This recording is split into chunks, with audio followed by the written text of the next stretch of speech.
हमारी संस्कृति, हमारे संस्कार सदा रहें हमारे साथ। सब्सक्राइब करें तिलक। हमारा प्रणाम स्वीकार कीजिए। तुम सबका कल्याण हो। परंतु कब होगा हमारा कल्याण प्रभु? युगों युगों से हम ब्रह्मांड में भटक रहे हैं। हमने सबसे मुक्ति की प्रार्थना की है, किसी ने हमें मुक्ति प्रदान नहीं की। अब हम आपकी शरण में आए हैं, हमें शाप से मुक्ति दिला दीजिए। दक्ष पुत्रों, समय से पहले आप शाप मुक्त नहीं हो सकते। आप नहीं जानते, आपके द्वारा ही पृथ्वी का उद्धार होने वाला है। यही विधि का विधान है, अतः धैर्य रखो। जो आज्ञा भोलेनाथ।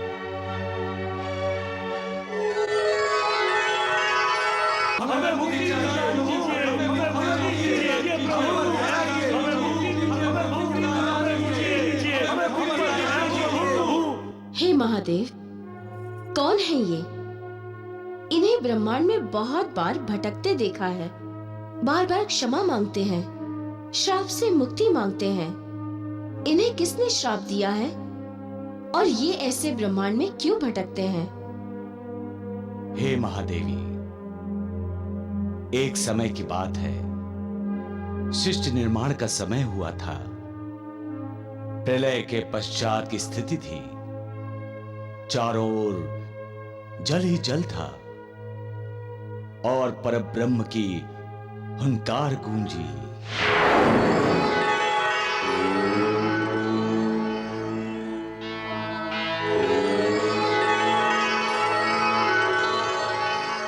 प्रणाम परमेश्वर। कल्याणमस्तु। कृपया बताइए, मैं कौन हूं प्रभु? आप विधाता हैं। चारों लोकों में आप ब्रह्मदेव के नाम से जाने जाएंगे। मेरा कार्य प्रभु? आपको सृष्टि का निर्माण करना और उसका विकास करना होगा। धन्यवाद प्रभु। विधाता ब्रह्मदेव की सहायता करने हेतु भगवती आदिशक्ति ने सृष्टि निर्माण के लिए विधाता को अपनी 7 शक्तियां प्रदान की। उन शक्तियों में से एक देवी गंगा है।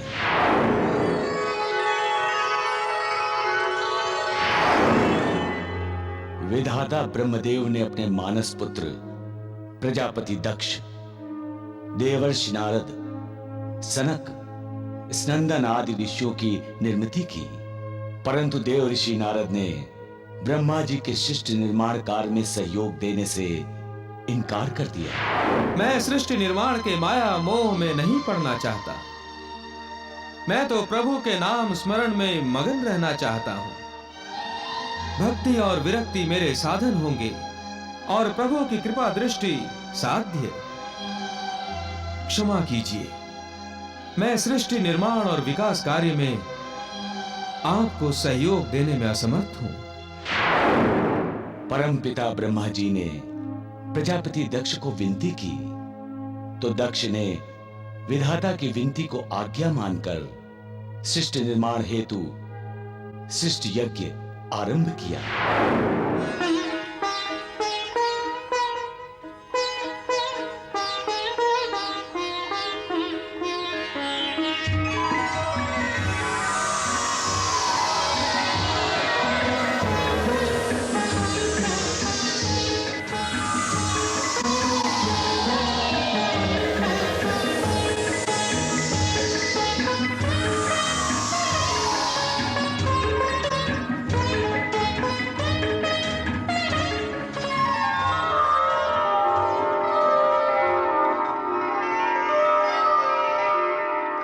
प्रणाम पिताश्री। कल्याणमस्तु।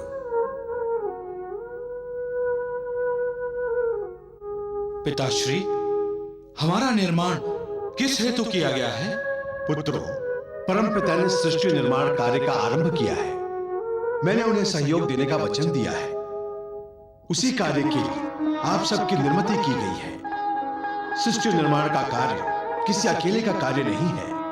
हर किसी को इसमें योगदान देना चाहिए। हम अपना योगदान अवश्य देंगे पिताश्री। परंतु प्रजापति दक्ष, गुरु के बिना इनकी जीवन का कोई अर्थ नहीं। सृष्टि निर्माण कार्य में इन्हें सफलता चाहिए तो इन्हें गुरु उपदेश अवश्य चाहिए। आपका कहना उचित है मान्यवर। गुरु और गुरु उपदेश परम आवश्यक है, और देवर्षि नारद से अच्छा इनके लिए गुरु कौन हो सकता है? जैसे नारद को गुरु बनाते समय प्रजापति दक्ष ने भविष्य में झांकने का प्रयत्न नहीं किया, नहीं तो वो नारद को अपने पुत्रों का गुरु कभी नहीं बनाता। देवर्षि नारद ने दक्ष पुत्रों को शिक्षा देना आरंभ किया। सृष्टि निर्माण कार्य में सहयोग देने का अर्थ है संसार के माया जाल में फंसना, माया मोह में फंसना, जन्म जन्मांतर के चक्र में फंसना। जो एक बार जन्म जन्मांतर के चक्र में फंस गया तो मुक्ति का द्वार उसके लिए बंद हो गया, समझे? अतः भगवान का नाम स्मरण करते रहो, नारायण नारायण नारायण।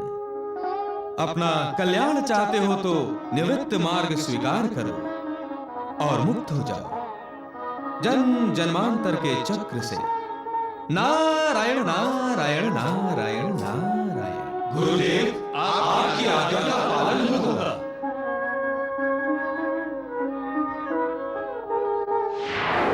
ज्ञान प्रदान करने के पश्चात देवर्षि नारद ने दक्ष के 60,000 पुत्रों को दक्ष के पास भेज दिया। आओ पुत्रों आओ। मेरे अनुज देवर्षि नारद ने जो ज्ञान आप सबको प्रदान किया है, आशा है आपने उससे लाभ उठाया होगा और भविष्य में भी उसका लाभ उठाएंगे।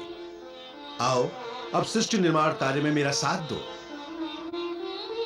क्षमा चाहता हूं पिताश्री, हम सृष्टि निर्माण के कार्य में आपका साथ नहीं दे सकते। काका जी ने हमें मुक्ति मार्ग और निवृत्ति मार्ग की शिक्षा और दीक्षा दी है। अब हम सृष्टि निर्माण कार्य में आपका सहयोग देकर जन्म जन्मांतर के चक्र में फंसना नहीं चाहते हैं पिताश्री, हमें क्षमा कीजिए। ये आपका अंतिम निर्णय है? जी हाँ पिताश्री। तो फिर मेरा निर्णय भी सुन लो। जन्म जन्मांतर से मुक्ति पाने के लिए तुम सब मेरी अवज्ञा कर रहे हो, इसलिए मैं तुम सबको शाप देता हूं।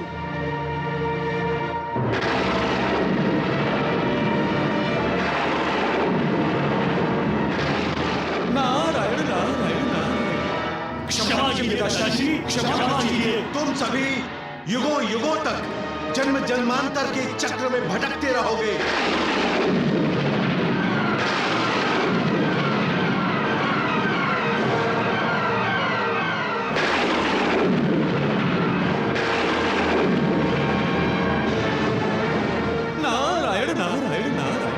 क्षमा कीजिए पिताश्री, क्षमा कीजिए, शाप वापस लीजिए। हम आपके पुत्र हैं। हमें क्षमा कीजिए, हमें क्षमा कीजिए पिताश्री, हमें क्षमा कीजिए पिताश्री। तुम्हारी मुक्ति तब होगी जब पृथ्वी लोक पर देवी गंगा का अवतरण होगा। नारायण नारायण। भ्राताश्री, ये आपने क्या किया? अपने ही पुत्रों को शाप दे दिया। केवल पुत्रों को ही नहीं, मैं तुम्हें अपने अनुज को भी शाप देता हूँ। मुझे? हाँ, मैंने अपने पुत्रों को तुम्हारे पास भेजा था कि तुम उन्हें सृष्टि निर्माण कार्यों की शिक्षा देकर सांसारिक जीवन में आसमत होना सिखाओगे, और तुमने इन्हें ऐसी शिक्षा और दीक्षा दी कि उन्हें संसार से विमुक्त कर दिया। तुमने मेरे सृष्टि निर्माण कार्य में बाधा पहुंचाई है अनुज, अतः मैं प्रजापति दक्ष परमपिता ब्रह्मदेव का पुत्र तुम्हें शाप देता हूं कि तुम 2.5 घड़ी से अधिक कहीं नहीं रुक सकोगे। नारायण नारायण नारायण। तब से प्रजापति दक्ष के 60,000 पुत्र युगों युगों तक भटक रहे हैं। हमें मुक्ति चाहिए, हमें मुक्ति चाहिए, हमें मुक्ति चाहिए, हमें मुक्ति चाहिए, हमें मुक्ति चाहिए, हमें मुक्ति चाहिए। हे देवा सतोष, हम आपकी शरण में आए हैं। ये क्या महादेव, दक्ष पुत्र तो आपकी शरण में आए हैं। हमारा प्रणाम स्वीकार कीजिए। तुम सबका कल्याण हो। परंतु कब होगा हमारा कल्याण प्रभु? युगों युगों से हम ब्रह्मांड में भटक रहे हैं। हमने सबसे मुक्ति की प्रार्थना की है, किसी ने हमें मुक्ति प्रदान नहीं की। अब हम आपकी शरण में आए हैं, हमें शाप से मुक्ति दिला दीजिए। दक्ष पुत्रों, समय से पहले आप शाप मुक्त नहीं हो सकते। आप नहीं जानते, आपके द्वारा ही पृथ्वी का उद्धार होने वाला है। यही विधि का विधान है, अतः धैर्य रखो। जो आज्ञा भोलेनाथ।